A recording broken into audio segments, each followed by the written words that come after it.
Okay. Hi there, Catherine. Hello, everyone. Thank you so much for joining me today. How are you doing, Catherine? I'm great. Happy Wednesday. Happy Wednesday. Here we are. And I am so excited to dive right in and for you to share some valuable content to help parents, to help teens. And I know that you have an upcoming workshop. So, parents, when you hop on here, Catherine's going to share a preview of everything your teens will gain from her upcoming workshop. And before we get into that, Catherine, can you tell, especially some of the new listeners that I've gained or the new viewers here on Facebook, this will also go out to LinkedIn and to YouTube. Can you give us a little bit of your background and just explain what you do now and how you got here?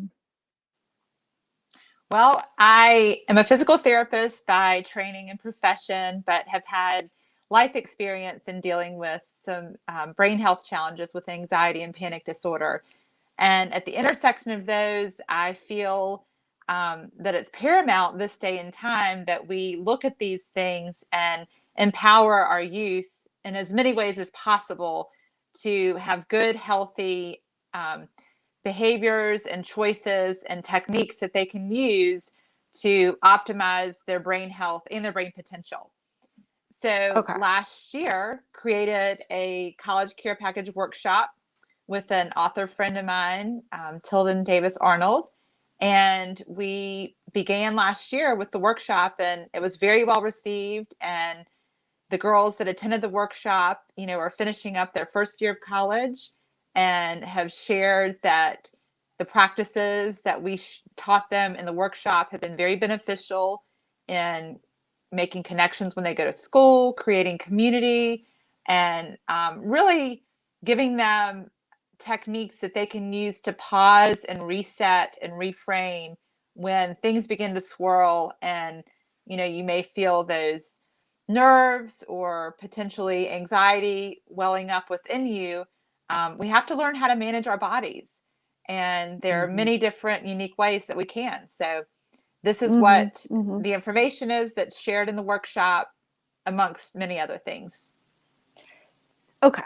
Now, something you said that I'm just wondering about. I mean, it seems to me, especially given your amazing, vast experience, with physical therapy and your training and your work experience and what you've been through personally, there's some there's something that has really touched on your heart as far as stepping into this new space and creating an organized workshop or classroom, so to speak, program to give these kids tools to help them, be better equipped to make, college, a lot more fun, a lot more safe, a lot more calm, a lot more peaceful. But what are some of, given everything that's, been in the news before COVID, with COVID, and just so many changes that have an impact on our teens, what are some of the sorry pain points that you have heard of or you've seen? Because I'm thinking maybe some of this has really driven you to create these programs for kids. Like,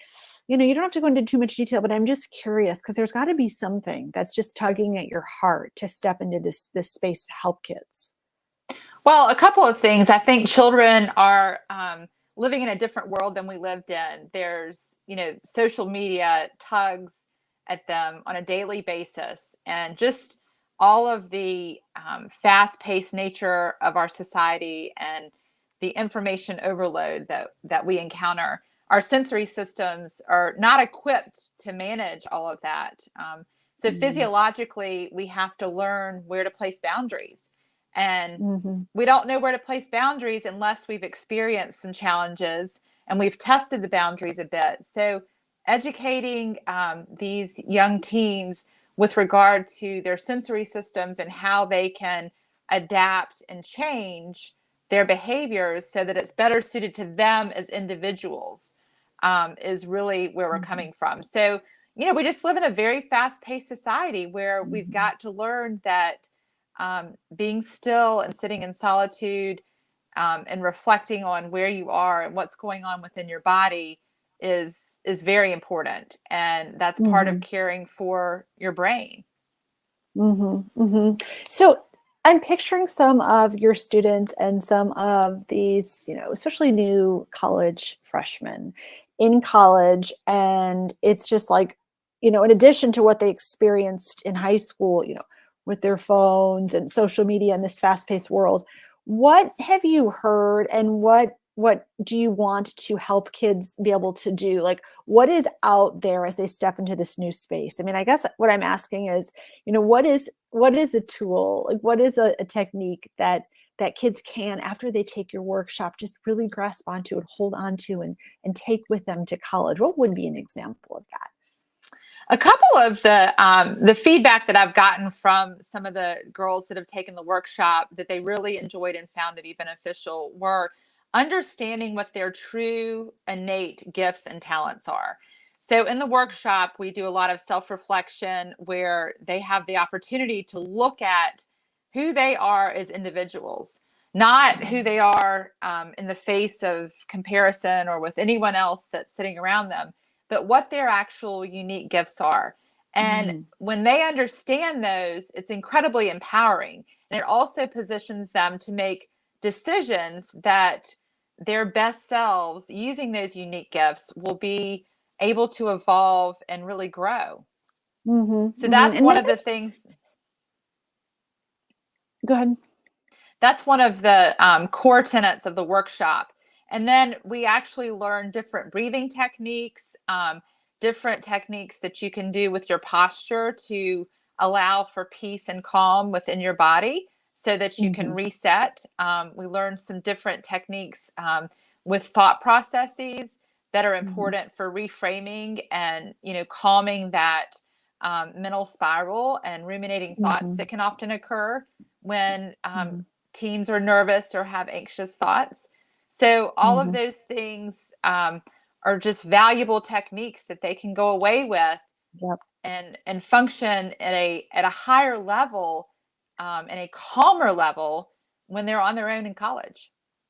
Yeah, absolutely. And of course, when you're talking about teens and getting to know themselves and identifying their strengths, I'm thinking of, that's one of the steps that my team and I use to help teens with writing their college admissions essays. But isn't it interesting? It's almost like I'm trying to think of this really cool, catchy name for, like, okay, you got in, and now there's more work to do, fun Mhm.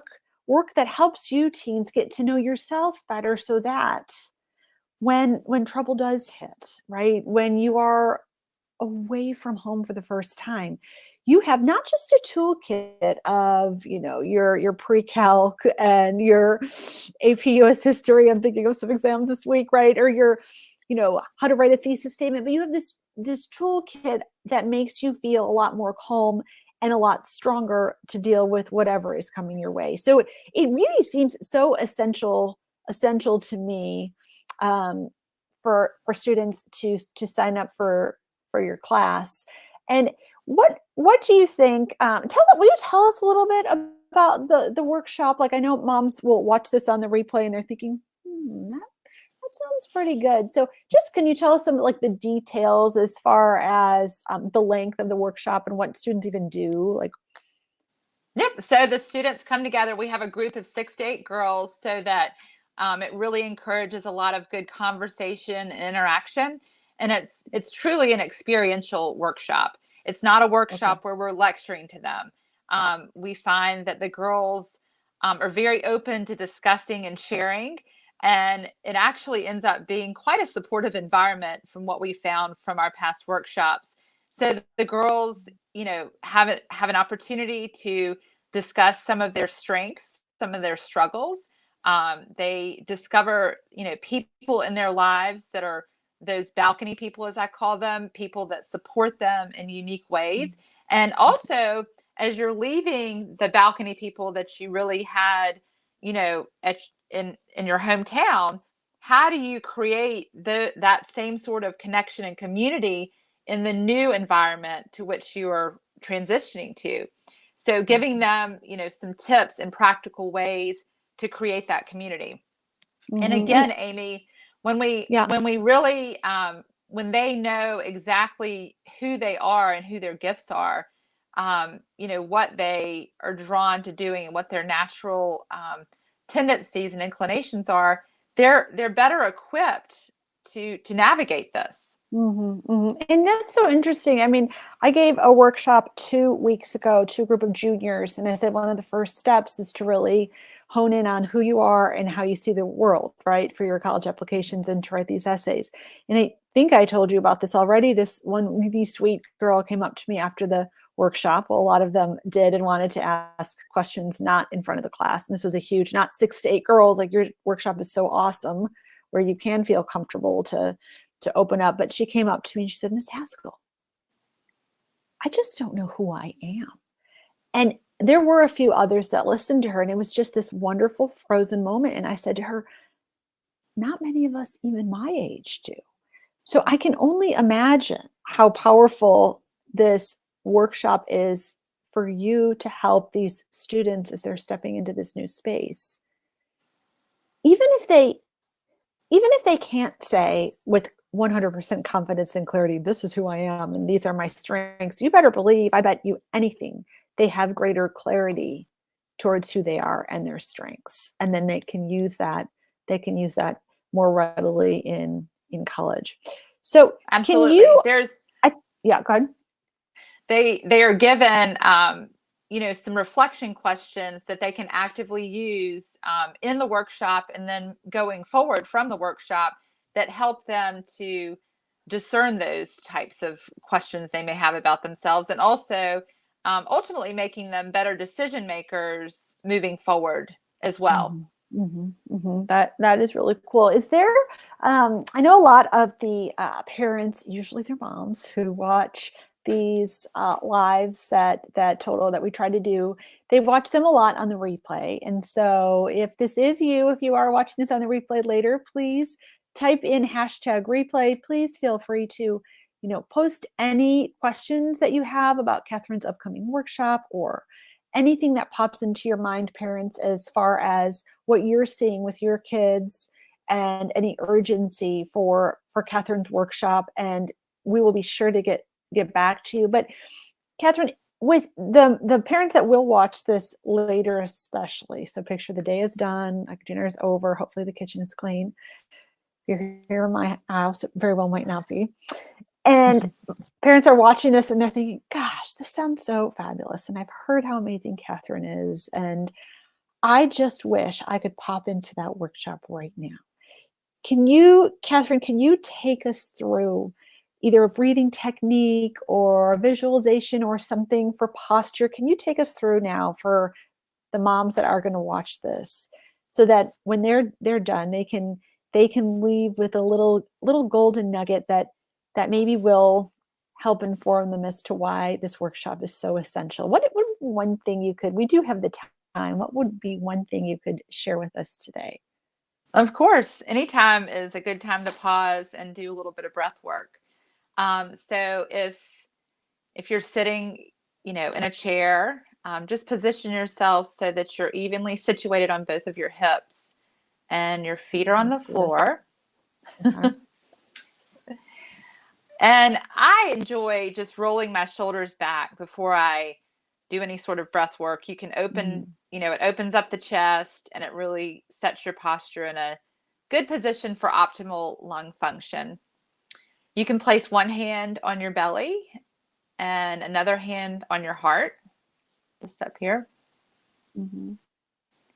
And often it's just a good read on where you are when you first pause. Maybe you notice that your heart rate's a little fast because you've just settled. And you may also notice that your chest is moving up and down more so than your abdomen or your belly. And ideally, you want your belly to be moving up and down with your breath. Okay. So That's so good. That's really the transfer that we want. We want your belly to be moving up and down for deep diaphragmatic breathing that is also known as the relaxation breath. Then the focus shifts to breathing in through your nose and out through your mouth, while you have that nice rhythm of your belly moving up and down with your breath. Okay, I'm going to tell you that just stopping, you know me, I've been going at 200 miles per hour since I woke up. Like within a minute of doing this, I feel like this calm, warm blanket over me, like just have calmed and have grounded myself just with this little bitty bit. Absolutely. And as you know, we've talked about this before on another one of our lives. The body has the ability to remember these things.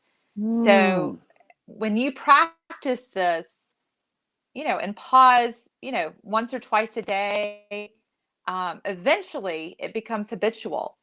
And the body will just, mm, when you sit yourself down and you put your feet on the floor, and you notice that you roll your shoulders back and you notice your abdomen, your body will move into that breathing posture that's a much calmer breath mm, automatically. So you can imagine, a student that's rushing around and, changing classes, and then they land in their desk in the classroom. mhm, And if they've trained themselves, or they think about this breath technique when they sit down, mhm, imagine, the improvement of focus on a test, or the improvement in the ability mm, to listen mhm, to a lecture, mhm, because your body is calm and our mhm. brain functions much better when we're in this state of calm.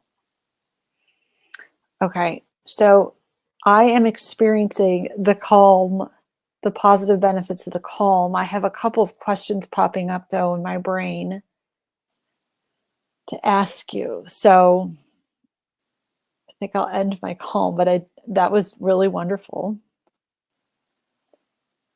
I mean, here's the real question, and really the only time I've done this in a formal way was when I was on like serious running. So our coach would have us lie down and in typical 80s fashion listen to, I think it was Fly Like an Eagle for right. And it was like the think the beginning of like positive psychology. And it really was this idea of mental visualization. However, we laid down and we focused on our breath.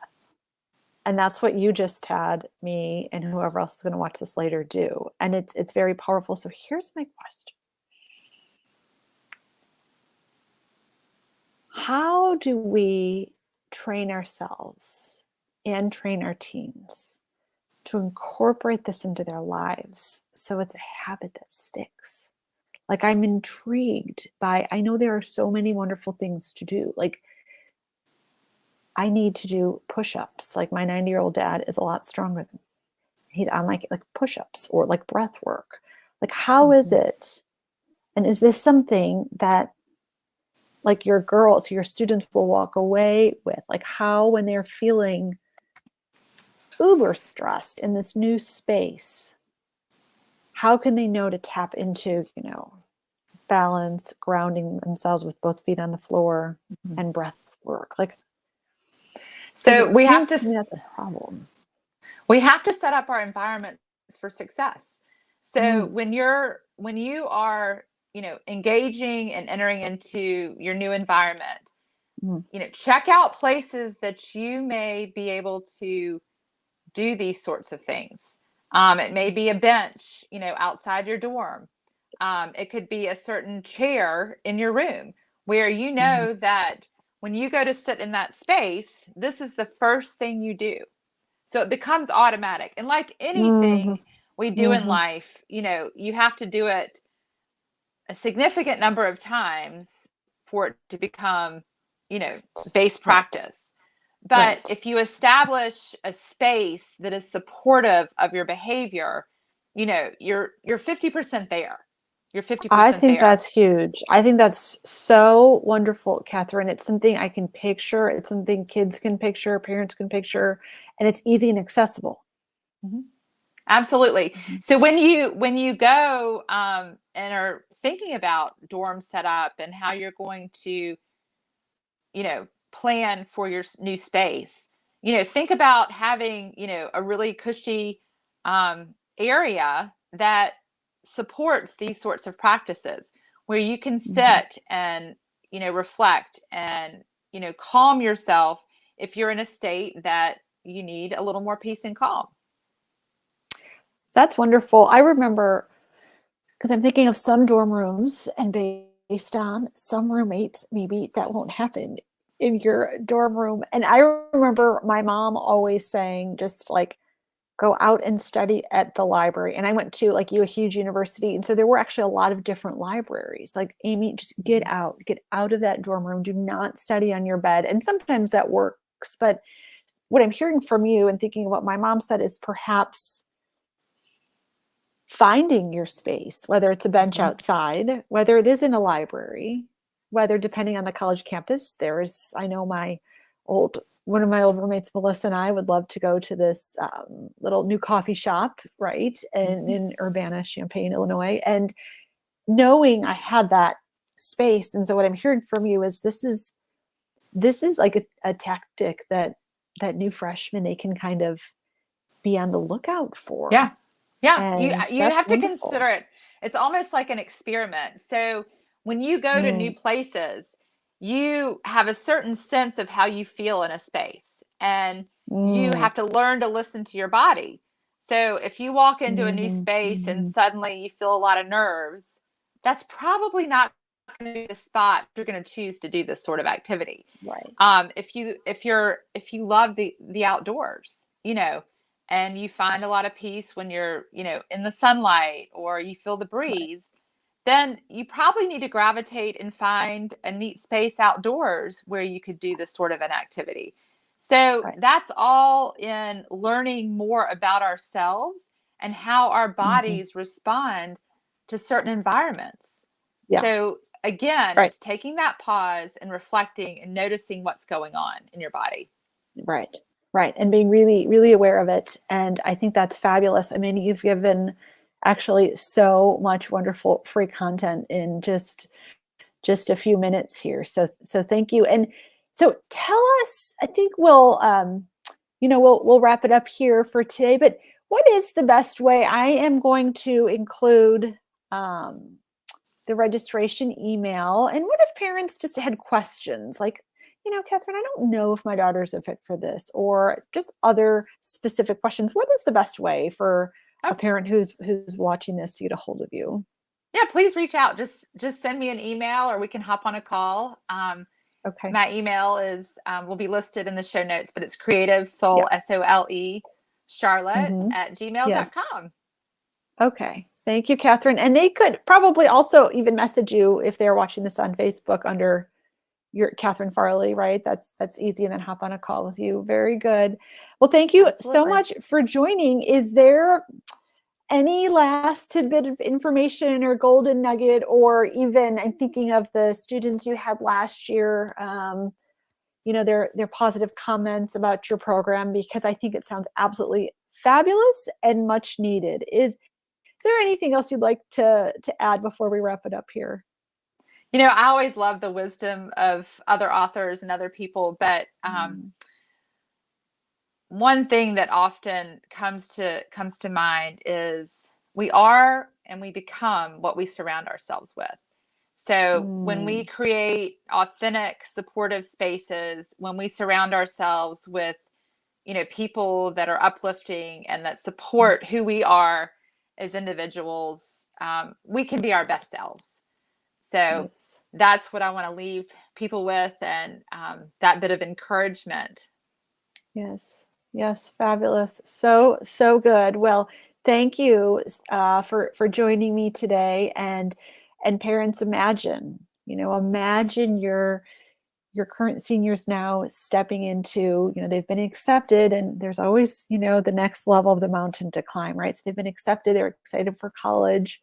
And then they start questioning, and they find out perhaps there are some unknowns about college. Imagine them having this wonderful toolkit, and it's located between their ears, and it gives them strength and calm and insight so that they can step into this new phase of their life, college, with a lot greater clarity and peace of mind, and a lot greater peace of mind for you too. So I strongly encourage all the parents who are watching this and will watch this on the replay to reach out to Catherine quickly. Her workshop is filling up, and I know it's absolutely fabulous. So thank you so much, Catherine, and thank you everyone for watching, and we will see you next week with a new topic. And ask me any questions in the comments. We'll talk to you soon.